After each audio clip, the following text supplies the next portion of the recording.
Ok, Galates, donc 2, verset 20. J'ai été crucifié avec Christ et si je vis, ce n'est plus moi qui vis, c'est Christ qui vit en moi. Si je vis maintenant dans la chair, je vis dans la foi au Fils de Dieu qui m'a aimé et qui s'est livré lui-même pour moi.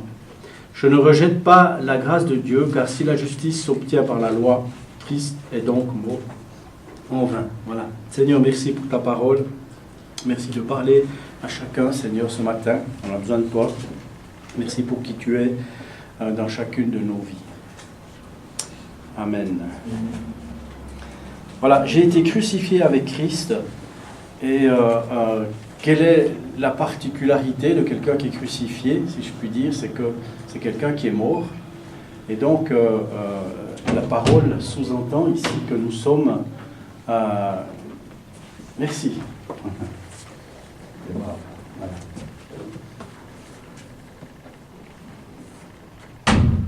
Voilà. Donc, la parole de Dieu dit que nous sommes crucifiés avec Christ, et donc, ça veut dire que nous sommes morts. Hein, on est morts en Christ. Alors, c'est quand même un peu bizarre, parce que c'est très compliqué. On est mort, mais on vit.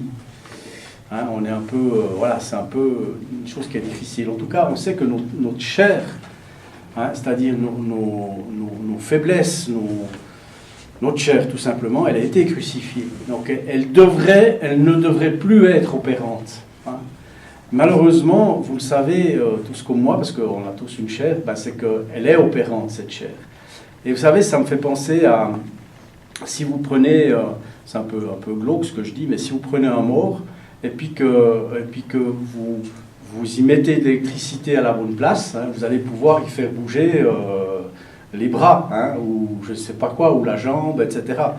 D'ailleurs, il y a des sportifs hein, qui se font les muscles comme ça, enfin des sportifs, pas des sportifs, mais des gens, hein, ils ont des trucs qui fait bouger les muscles, il paraît comme ça que c'est formidable, qu'on perd du poids, enfin, mais vous voyez, c'est une excitation, c'est une agitation. Et en fait, notre chair à nous, hein, en tant que croyants, on est mort avec Christ, mais on est sans cesse livré à de l'agitation ou à des excitations. Et ça vient de l'extérieur. Hein. C'est pas de l'électricité, mais c'est des choses qui nous font, qui nous font réagir, qui nous font bouger. Alors que Dieu veut pour notre chair, quelque part, le repos. Hein. Parce que une des caractéristiques d'un mort, c'est qu'il se repose quand même. Hein. C'est que, un mort, il ne peut pas faire grand-chose. Et Dieu veut que, puisque nous sommes morts avec Christ, crucifiés avec Christ, Dieu veut que nous vivions en repos, d'accord ? Donc ça, c'est une des choses que Dieu nous a données pour pouvoir vivre dans cette chair, c'est le repos.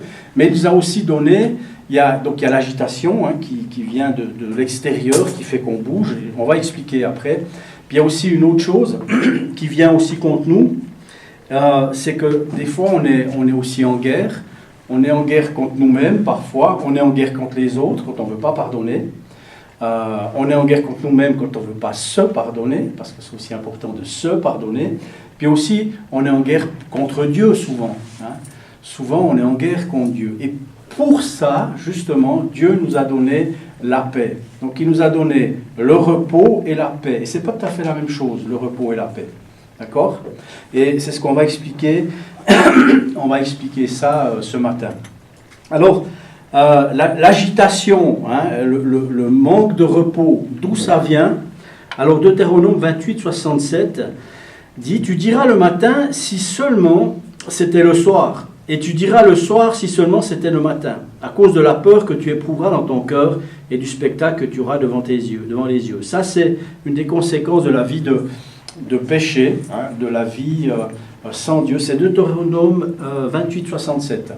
Et qu'est-ce qui se passe ? C'est vrai que quand je pêche ou quand je vis dans le péché, il y a une forme d'excitation. Bien sûr, j'ai aussi de la culpabilité, parce que je me sens coupable devant Dieu. Et donc, on peut tomber, ce qu'on appelle dans l'activisme. Hein, on fait des choses presque pour oublier hein, qu'on est dans le péché et on n'est pas en repos. Voyez ? Dans notre tête, on est toujours en train, je ne sais pas si vous êtes comme moi, ça arrive, on est toujours en train de se parler, hein, on a toujours plein de trucs dans la tête. Je ne sais pas si vous êtes comme moi, le cerveau il n'est pas très grand, mais on a des milliards de pensées qui viennent dedans. C'est assez effroyable, cette histoire. Ecclésiaste 2,23 dit « Tous ces jours ne sont que tourments, ses soucis le tracassent, son cœur n'a pas de repos, même pendant la nuit. » C'est là encore une vanité. Hein. Il parle de l'homme en général. Les hommes sont tout le temps en souci. Hein. Il y a tout le temps quelque chose. Il y a tout le temps... comment ça va? Aujourd'hui, on est dimanche. Il y a des gens qui se disent « Mince, demain c'est lundi. Ah, il va falloir aller travailler. Hein. » Et puis après, vivement vendredi. Puis quand vendredi, ah, c'est le week-end. Mince, il va falloir faire quelque chose. Qu'est-ce que je vais faire? Je devrais aller promener. Je devrais... Oui. Tout le temps une sorte d'excitation. C'est le monde qui est comme ça. C'est dans l'endroit où on vit aujourd'hui, il y a sans cesse des excitations. Je vous donne un autre exemple pour vous montrer que c'est un monde très très particulier. C'est que sans cesse, vous prenez par exemple les hommes politiques qui disent un mot, c'est tout de suite commenté partout, ça se sait dans le monde entier. Donc on est tout le temps excité quelque part. D'accord ? Et nous aussi, en tant que chrétiens, on peut tomber là-dedans. Il faut que je travaille plus, on peut tomber dans le travail, etc. Et on a la tête qui est emplie de notre travail. La nuit, des fois, on rêve de notre travail. Ah, il faut que je règle ça demain, il faut que je fasse ça demain. Enfin voilà, je vous parle de ça parce que c'est des choses qui m'arrivent à moi-même. Hein. Des fois, je me réveille la nuit en train de penser à une situation au travail. C'est pas le repos, ça. C'est une excitation, hein, c'est une excitation de ce monde, si je puis dire. Ésaïe 57, 20, mais les méchants sont comme la mer agitée, qui ne peut se calmer et dont les eaux agitent la vase et le limon. Hein. Des fois, on est comme ça, on est dans le... Voilà, on bouge. Vous avez remarqué, si vous allez au bord du lac, quand le lac est calme, combien on est toujours émerveillé de voir sa transparence. On dit, waouh! Mais vous avez déjà vu, en jour de tempête, qu'est-ce qui se passe lorsque les eaux sont brassées? Il y a la vase qui remonte, hein, il y a de la boue, etc. Et souvent, nous croyons, quand on est dans cette excitation, cette agitation, on n'y voit plus rien. Hein. On remue beaucoup de choses, on fait beaucoup peut-être de vent, si je puis dire, hein. On déplace peut-être beaucoup de choses, mais en fait, ce n'est pas du tout efficace. Vous savez, un très bon exemple de ça, c'est qu'il y a certaines personnes, lorsqu'ils rangent leur bureau, hein, vous savez, le bureau devient un peu plein de papiers partout, hein, qu'est-ce qu'on fait? En fait, souvent, qu'est-ce qu'on fait? On déplace les papiers. On en prend un, vous voyez, ça c'est mal rangé, ah, ça je veux le mettre là, vous voyez? Ah, celui-là il est mal rangé, ah, je veux le mettre là. Ah, mon téléphone il est mal rangé, je veux le mettre là, vous voyez? Et on fait quoi? Et au bout d'un moment, ah, cette feuille, non, elle est mal rangée. Ah ouais, je crois que je vais la mettre là. Ça serait mieux. Ah, puis celui-là, non, là, c'est quand même... Voilà. Et parfois, c'est ça nos vies. On est toujours en train de tout changer, mais en fait, il ne se passe rien du tout. Et on n'est pas dans le repos. Et pendant qu'on est dans ce domaine-là, on ne pense même plus à Dieu. On est occupé. Hein. Moi, je suis effaré de voir combien on peut être occupé à ces choses-là, et ça c'est comme une perte de temps quelque part vis-à-vis de Dieu. On n'est plus occupé aux choses de Dieu, on est occupé aux détails, voyez. Alors bien sûr c'est bien de ranger son bureau, hein. S'il y a des enfants ici, rangez vos chambres, rangez vos bureaux, il n'y a pas d'enfants, c'est bien. Mais c'est important. Lamentation 5.5 dit « Nous avons nos persécuteurs sur le dos, nous sommes épuisés, on ne nous laisse pas de repos. » Hein, les persécuteurs ici, ça peut être le travail, comme je l'ai dit tout à l'heure, les problèmes, vous savez, les problèmes qu'on a dans le quotidien. Moi, le travail, ça peut être autre chose. Ça nous persécute. C'est terrible. Je ne sais pas si vous me comprenez de ce que je dis, mais enfin, vous sortez du travail, vous sortez de ce que vous êtes en train de faire, vous prenez vos problèmes avec, au lieu de les laisser au travail, hein, ou à l'école. Hein, vous fermez à double tour l'école et dites voilà, les problèmes, je ne les veux plus. Hein. Le travail, les problèmes du travail, je ne les veux plus. Mais on les prend avec et ça nous persécute. Et ça nous agite. Ça nous agite, ça nous fait cogiter, hein, si je puis dire. Ensuite, qu'est-ce qui se passe lorsque je suis dans ce processus, hein, il y a des conséquences. Par exemple, Ecclésiaste 8,16 dit « Lorsque j'ai pris à cœur de connaître la sagesse et de voir le souci que l'on se fait sur la terre, car les yeux de l'homme ne voient le sommeil ni le jour ni de nuit. » Ça veut dire que on chasse le sommeil, on n'a plus de repos, on n'est plus en repos. Et là, je ne parle pas du sommeil comme on parle tout le temps. Je vais au lit, je dors, ça c'est le sommeil. Moi, je parle du vrai repos. On chasse le repos en Dieu, se reposer. Arrêter de penser, si je puis dire, même si ce n'est pas bien. Hein. Mais on peut penser à Dieu, on peut penser à sa parole. Mais arrêtez de s'agiter dans la tête. Hein, arrêtez de faire des vagues. Et c'est ça le problème. Matthieu 6,31, « Ne vous inquiétez donc pas en disant que mangerons-nous, ou que boirons-nous, ou de quoi serons-nous vêtus, car cela, ce sont les païens qui le recherchent. Or, votre Père Céleste sait que vous en avez besoin. » Vous savez, ça c'est un verset qui est souvent cité, mais combien le vivent? Combien vivent ce verset? D'accord? Vous savez, on peut... Moi, ce que j'aime dans la parole de Dieu, on peut en discourir, on peut en parler. Mais combien la vivent, la parole de Dieu? Il est dit que la parole de Dieu, c'est une nourriture. L'homme ne vivra pas seulement de pain, mais de toute parole. Donc, on peut en vivre de la parole. Mais combien on en vit? Et ce verset, sur « Ne vous inquiétez donc pas », il est intéressant. Je vais vous dire, j'avais noté une fois quelque chose sur l'inquiétude. En fait, l'inquiétude ne reconnaît pas la sagesse de Dieu. Quand je suis inquiet, c'est que je ne reconnais pas la sagesse de Dieu. Elle implique que Dieu ne sait pas ce qu'il fait. Quand je suis inquiet, c'est comme si je disais « Hey Dieu, tu ne sais pas ce que tu es en train de faire ou quoi ?» Elle nie l'amour de Dieu. Lorsque je suis inquiet, c'est comme si je dis à Dieu « Tu ne m'aimes pas. Tu ne m'aimes pas. » Elle affirme que Dieu ne prend pas soin de nous, l'inquiétude. Quand je suis inquiet, c'est comme si je dis à Dieu « Hey, tu me laisses tomber ou quoi? Tu m'oublies ?» Voyez?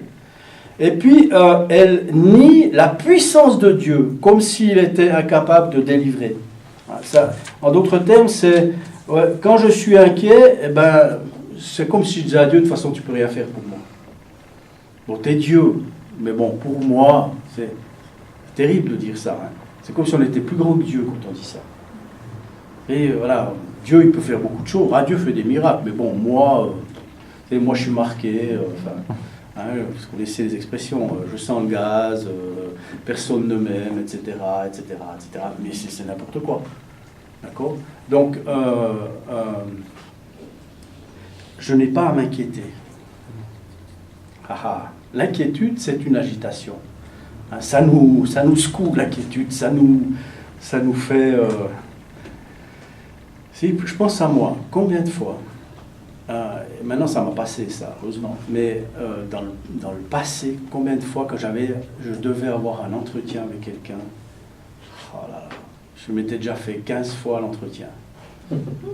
Mais jamais à ma faveur, en plus, en général. Je ne sais pas si ça vous arrive.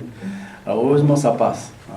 Maintenant, on dit, Seigneur, voilà, c'est à toi de jouer, on verra déjà bien. Je me prépare, je fais ce qu'il faut pour l'entretien, mais je ne m'inquiète pas. Mais souvent, on est comme ça. C'est le fils prodigue. Vous connaissez l'histoire du fils prodigue, qui se dit, qui mange avec les cochons, puis qui commence à se dire, bon, je vais rentrer chez mon père. Puis certainement, il commence à se faire cinéma. Et son cinéma, c'est peut-être que mon père va me donner un petit travail, puis je serai payé comme les ouvriers, mais au moins, je sais que mon père, il paye bien ses ouvriers. Puis à peine arrivé, il veut donner son discours, et puis le père, il fait tout autre chose. Il remet le fils comme il était avant. Vous voyez? Et des fois, nous, on est... voilà, on sait mieux. On sait mieux que Dieu, donc on s'inquiète. Un des problèmes, c'est que aussi l'agitation ou les inquiétudes, ça étouffe la parole de Dieu. Matthieu 13,7, d'autres tombèrent parmi les épines montèrent et les étouffèrent. Celui qui a reçu la semence parmi les épines, c'est celui qui entend la parole, mais en qui les soucis du monde et la séduction des richesses étouffent la parole et le rendent infructueuse. Donc ça, c'est quand on est agité, je vous l'ai dit tout à l'heure, quand on n'est pas en repos, on ne peut pas penser à Dieu, tout simplement. Et quand on ne peut pas penser à Dieu, c'est comme si on étouffait. C'est comme si notre foi, on y mettait un bâillon, et voilà. c'est comme si on la faisait taire, en fait. Hein, gentiment. Puis après, on s'étonne, on dit, tiens, mais je suis éloigné de Dieu, moi, en ce moment. Comment se fait-il? C'est juste ce processus, l'agitation. Et enfin, Luc 10,40, Marthe était absorbée par les nombreux soucis du service. Elle survint et dit, Seigneur, tu ne te mets pas en peine de ce que ma sœur me laisse seule pour servir. Dis-lui donc de m'aider. L'agitation aussi amène les tensions dans les foyers, dans les maisons. Hein, l'agitation. Quand on prend notre travail à la maison, c'est jamais bon. Quand on prend nos problèmes à la maison, c'est jamais bon. D'accord? Et donc, il y a cette agitation. J'aimerais aussi dire qu'il y a une autre forme d'agitation, parfois, qui nous habite. C'est on veut toujours juger les autres. Et on critique toujours. Vous avez déjà vu? On est tout le temps enclin à critiquer. C'est pas comme ça que je ferais. Et là, c'est pas la paix, ça. C'est pas le repos. Le repos, c'est c'est un enfant de Dieu, laisse Dieu s'occuper de lui. Voyez? Et des fois, on est toujours dans cette agitation. On est toujours en train de chercher ce qui ne va pas. J'ai un texte, je ne me souviens plus, mais c'était très drôle. Je pourrais vous le lire une fois. C'est aux États-Unis, il y a un parc dans la montagne, etc. Et il fallait marcher pour aller visiter. C'est un parc naturel. Et puis, il y avait des boîtes à idées. Ils ont mis des boîtes à idées. Alors, ils en ont sorti quelques-unes du genre ouais, c'est scandaleux, il n'y a pas de McDonald's au bord de la route. Vous voyez? Une autre, je trouve que c'est super ce parc, mais ça serait bien qu'il y ait des escalators, parce que ça monte. Vous voyez, ces escalators automatiques. Il y a un autre qui disait, c'est génial votre parc, mais bon, si on pouvait éliminer les petites bêtes qui sont désagréables. Donc, vous voyez, donc il y a des gens, ils n'arrivent pas, c'est tout le temps en train de voir, et ça c'est de l'agitation. Ça, c'est pas le repos en Dieu. C'est pas faire confiance en Dieu, quand Dieu est capable de gérer n'importe quelle situation, même celle des autres. Et j'ai envie de dire, surtout celle des autres. Parce que si Dieu, franchement, s'occupe des situations des autres, moi, je serais déjà mieux. Donc, en gros, c'est comme s'il s'occupait de moi. Hein. Parce que des fois, on est tout le temps on est dans cette agitation. Les autres, qu'est-ce qu'ils pensent, qu'est-ce qu'ils disent, qu'est-ce qu'ils veulent, si je dis ça, puis si je dis pas ça, comment je dois le dire, qu'est-ce qu'il va penser, etc. C'est de l'agitation. Ce n'est pas du repos. Voyez? Donc, il faut faire attention. Alors, le repos, et on va parler de ça maintenant, le repos en Dieu, c'est Exode 33, 14, c'est la présence divine, hein, ça nous donne le repos. Exode 33, 14, l'Éternel répondit, je marcherai moi-même avec toi et je te donnerai du repos. Dieu est là. Et ça, on peut avoir le repos. Dieu s'occupe. Vous savez quoi? Dieu est à l'œuvre. Dieu, aujourd'hui, peut-être vous vous en rendez pas compte, je ne m'en rends pas compte, mais en ce moment même, Dieu est en train de régler nos situations. Dieu est en train de régler ce qu'on est en train de vivre en ce moment. Alors, certainement pas comme on aimerait, mais bon, il est en train de le faire. Vous voyez, Dieu marche, je vous ai dit tout à l'heure, on a le Saint-Esprit en nous. Donc le Saint-Esprit va œuvrer pour notre bien, aujourd'hui, là, en ce moment. Dieu est à l'œuvre pour nous-mêmes. Et ça, ça doit nous donner du repos. Ça doit nous calmer dans l'agitation. Hé, attends, Dieu s'en occupe. Vous savez, souvent, moi de ma petite expérience que j'ai, souvent j'ai vu que quand je laissais Dieu agir, c'était toujours parfait. Il n'y avait pas besoin de revenir dessus. Moi j'ai un patron, il nous demande de faire des choses, mais lui il veut toujours avoir le dernier mot. Vous voyez, il toujours fait faire. Ah non, mais là il faut changer ça, mais non, là il faut changer ça. Non, quand Dieu a fait les choses, il n'y a plus rien à dire. Vous ne pouvez plus dire à Dieu, oui, non, c'est réglé, c'est toujours réglé à sa gloire. C'est ça le repos. Voilà, on fait confiance à Dieu.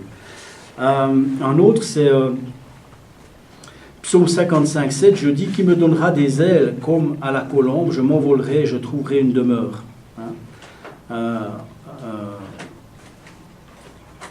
On pense des fois échapper aux problèmes, mais la seule façon d'échapper aux problèmes, c'est de se reposer en Dieu. Psaume 116, 7, mon âme retourne à ton repos, car l'Éternel t'a fait du bien. C'est en Dieu, encore une fois, que je me repose. C'est lui qui l'a fait. Matthieu 11, 29. Prenez mon joug sur vous et recevez mes instructions, car je suis doux et humble de cœur et vous trouverez du repos pour vos âmes. C'est intéressant parce que le joug, hein, vous savez, c'est cette espèce de bois là qu'on mettait sur les animaux, les bœufs, qu'on met peut-être toujours, et on les mettait côte à côte, d'accord ? Et c'est juste intéressant parce que il parle de repos ici, d'accord ? Je vous donnerai du repos, mais en fait, on n'a pas un jour pour rien faire. On mettait le jour au bœuf, pourquoi ? Pour travailler, pour faire quelque chose. Hein ? Et c'est un peu bizarre que Dieu nous dit, prenez mon joug, il t'aura du repos. Parce que lorsque je suis en Christ, lorsque je suis avec Christ, quoi que je fasse, c'est du repos. C'est pas difficile. Vous savez, il fut un temps, nous on venait de Beauvais, dans le canton de Neuchâtel, pour aller à Genève, lorsqu'on a démarré l'église à Genève. Moi je me souviens, je travaillais de nuit. Je finissais, on en parlait il n'y a pas longtemps avec ma femme, je finissais à 6h du matin, le dimanche matin. J'ai bossé toute la nuit, depuis 8h à 6h du matin. Je rentrais, je me couchais genre une heure ou 2 heures, peut-être même pas. Pendant ce temps, Daniel préparait Meryl, Valentin, préparait tous les enfants. Et après, hop, quand elle était prête, la voiture à partir, j'allais dans la voiture et je dormais jusqu'à l'entrée de Genève. Puis à l'entrée de Genève, je mettais ma cravate, je m'habillais, parce qu'il y avait le culte. Et après, je rentrais et à 18h, je reprenais le travail pour toute la nuit, jusqu'à 4h du matin. Mais pourquoi je pouvais faire ça ? Parce que j'étais dans le repos de Dieu. Vous savez, c'est sa grâce. Vous savez, des fois, on a la grâce pour faire les choses. C'était pas pénible, c'était pas difficile. Puis tout d'un coup, vous faites la même chose, puis vous sentez que ça devient difficile. C'est que justement, tu n'es plus dans le repos. C'est peut-être le temps de faire autre chose, ou le temps de t'arrêter. Ça peut être un bon signal. Quand on n'y arrive plus, quand on n'a plus ce qu'on appelle la grâce pour le faire, peut-être c'est ok, on va juste s'arrêter, parler un petit peu avec Dieu pour savoir ce qu'il veut. Vous comprenez ? Des fois, on a la grâce pour le faire, donc on n'a plus la grâce. Il y a plus ce repos. Donc c'est important de trouver ce repos en Christ. Prenez mon joug et vous trouverez du repos pour vos âmes. Hébreux 4.3, pour nous qui avons cru, nous entrons dans le repos dont il est dit, j'ai donc juré dans ma colère, ils n'entreront certainement pas dans mon repos. Les œuvres de Dieu étaient cependant faites depuis la fondation du monde. Les œuvres de Dieu étaient cependant faites depuis la fondation du monde. Tout ce que Dieu fait en ce moment et ce qu'il fait demain, c'était déjà prévu dès la fondation du monde. C'est pour ça qu'il dit, mais entre dans mon repos. Arrête de t'inquiéter. Sois dans le repos. Hein, et c'est ça, ce repos. Je vais passer maintenant à la paix, hein, qui est une autre forme. Le repos, c'est je suis plus agité. Voyez, je suis bien, quoi. Je suis dans le repos. Et le repos me permet de louer Dieu, d'adorer Dieu en toutes circonstances, d'avoir cette communion avec Dieu. Et maintenant, donc, la paix, hein, la paix de Dieu, et je vous ai dit tout à l'heure que la paix, le problème de la paix, c'est que c'est une guerre quand on est en paix, quand on n'est pas en paix. On est en guerre, soit contre Dieu, hein, ou parce qu'on manque de pardon, parce qu'on ne veut pas pardonner. 2 Chroniques 15.5, dans ces temps-là, point de paix pour ceux qui allaient et venaient, car il y avait de grands troubles parmi tous les habitants des pays. Hein, le manque de paix, ça amène du trouble, d'accord ? Il n'y a point de paix, dit l'Éternel, pour les méchants, Ésaïe 48, 22. Ésaïe 59, 8, ils ne connaissent pas le chemin de la paix et il n'y a point de droit sur leurs traces. Ils se font des sentiers tortueux, quiconque y marche ne connaît pas la paix. Vous savez, souvent je l'ai dit, peut-être une fois je pourrais reprêcher là-dessus, mais c'est vraiment, on a vraiment une difficulté par rapport à ça. C'est de prendre les offenses. Souvent on se sent offensé, on se sent blessé. Et quand on se sent blessé, ça enlève notre paix. On se met en guerre contre la personne qui nous a offensés. Hein, on commence à se mettre en garde contre cette personne, parce qu'on est blessé. Et on ne veut plus se faire blesser. Et du coup, on est prêt à se battre. Attends-toi, le prochain coup, c'est moi qui vais te taper. Voyez? Donc on n'est plus en paix. On perd cette paix. Et la difficulté, c'est ça, c'est d'agir avant. Si on pouvait agir avant que ça aille trop loin. C'est pour ça que Dieu dit pardonner. C'est pour ça que Dieu dit ne prends pas l'offense. Ne te sens pas concerné. Parce qu'en général, c'est pas nous qu'on attaque en plus. C'est eux-mêmes. Vous savez, les plus grands blesseurs, ce sont les plus grands blessés. C'est un peu marrant, mais prenez un chien qui est attaché. Moi, j'ai déjà donné cette illustration. Un chien attaché. Quand je réparais les machines à laver, j'allais dans des fermes. Et vous avez votre petite valise avec votre petite voiture et tout, il y a toujours des chiens. Mais les chiens attachés, ils sortaient tout d'un coup, ils bondissaient contre nous. Heureusement qu'ils étaient attachés, mais ils étaient comme fous. Ils aboyaient. Et quand ils étaient détachés, ils étaient adorables. Ils venaient, ils sentaient, ils repartaient. Mais souvent, c'est ça. Les gens blessés, c'est comme des chiens fous. Vous savez, ils aboient, ils font peur, ils attaquent. Heureusement, il y a la laisse. Mais souvent, c'est ça, quand on se fait attaquer ou quand les gens nous font du mal. C'est parce qu'ils ont un gros problème. Donc, c'est à nous de ne pas prendre leur problème. Hé, casse-toi avec ton problème. J'en veux pas de ton problème. Je ne veux pas recevoir cette vous savez, on peut même dire une malédiction. Malédiction, ça veut dire du mal. Donc quand quelqu'un m'attaque, il dit du mal. Quelque part, il me maudit, il dit du mal de moi. Or, on est béni. Aucune malédiction ne peut être sur nous. Donc, attends, là tu es en train de dire du mal du moi. Dire du mal, c'est ça, malédiction. Diction, ça veut dire, mal est mal. Bénédiction, ça veut dire du bien. C'est ça. Et souvent, quand les gens nous attaquent, ils nous maudissent. Mais, vous savez, vous faites comme ça. J'ai déjà dit souvent, vous faites comme ça. Vous secouez la poussière, là. Voilà. Comme les disciples, Jésus a dit, quand on vous reçoit mal, qu'est-ce que vous faites? Secouez la poussière pour aller plus loin. C'est ça. Donc, du coup, quand j'ai cette attitude-là, je ne rentre pas en guerre. Alors, si je rentre en guerre, qu'est-ce qui se passe? C'est qu'on ne sait pas où ça va s'arrêter, le conflit.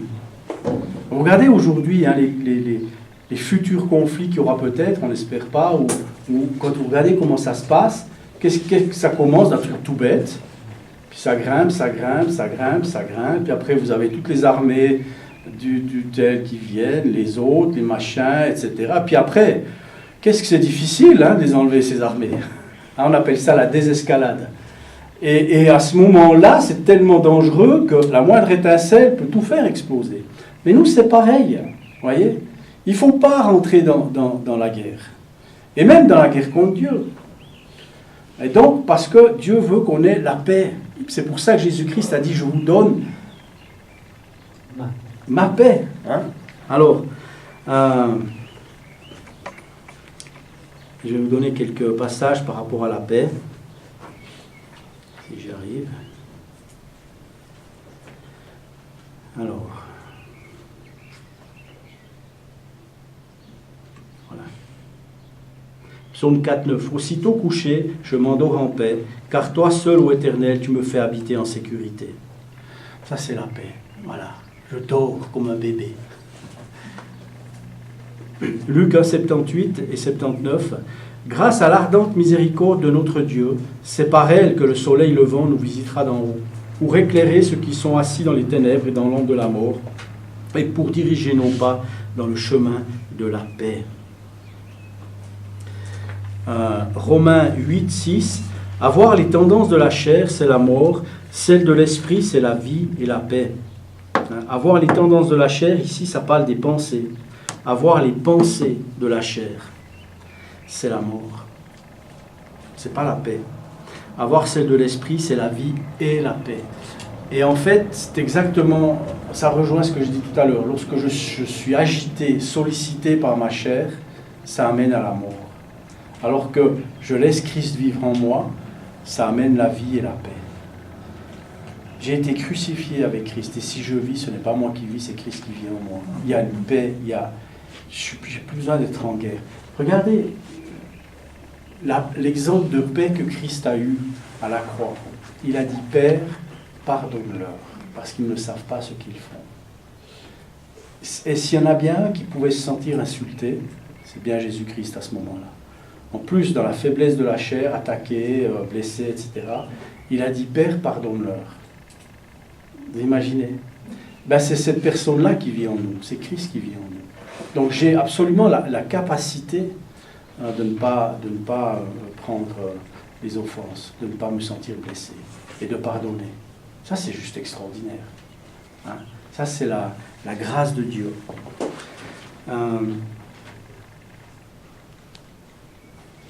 Car le royaume de Dieu, c'est Romains 14, 17, c'est non pas le manger ni le boire, mais la justice, la paix et la joie par le Saint-Esprit. Donc, il y a de la paix. Et Dieu nous donne cette paix. Et moi, j'aimerais juste vous encourager, je vais terminer là-dessus, mais vous encourager sur ces deux choses. Il y a la paix et il y a le repos. Et des fois, il ne faut pas toujours confondre. C'est quoi les causes? Pourquoi je suis en manque de repos? Est-ce que je suis excité extérieurement par ce monde, mon travail, mes collègues, des envies de faire comme le monde, tout simplement? Ou est-ce que parce que je suis en guerre contre quelqu'un à l'intérieur de moi? Et là, j'ai un manque de paix. Vous voyez, c'est deux sortes d'excitation. Ça se ressemble, la paix et le repos, on est d'accord? Mais ce n'est pas tout à fait la même chose. La paix, hein, je peux être en paix et ne pas être dans le repos, c'est-à-dire être dans l'agitation. Hein, mais je suis en guerre contre personne, mais je suis dans l'agitation. Donc qu'est-ce qui fait que je suis agité? Qu'est-ce qui fait que je n'ai plus de repos? Est-ce que je suis dans le plan de Dieu aujourd'hui? Est-ce que c'est vraiment la volonté? Est-ce que je suis en train d'être dans la volonté de Dieu aujourd'hui? Si c'est oui, eh ben et que je ne suis pas dans le repos, pourquoi je ne suis pas dans le repos? Qu'est-ce qui se passe? Est-ce que peut-être ma vie est mal orientée? Est-ce que je passe plus de temps pour moi-même que pour les autres ou vis-à-vis de Dieu? On a besoin de passer du temps. Et pour terminer aussi par rapport à ça, je l'ai dit tout à l'heure, on est dans une époque où on est tellement sollicité que c'est vrai qu'on ne prend plus le temps de prendre la parole de Dieu et puis de prendre du temps avec Dieu. Quand on pense à nos aînés, ils avaient du temps. Ils avaient beaucoup de temps et ils pouvaient penser à Dieu. Ils prenaient le temps de penser à Dieu.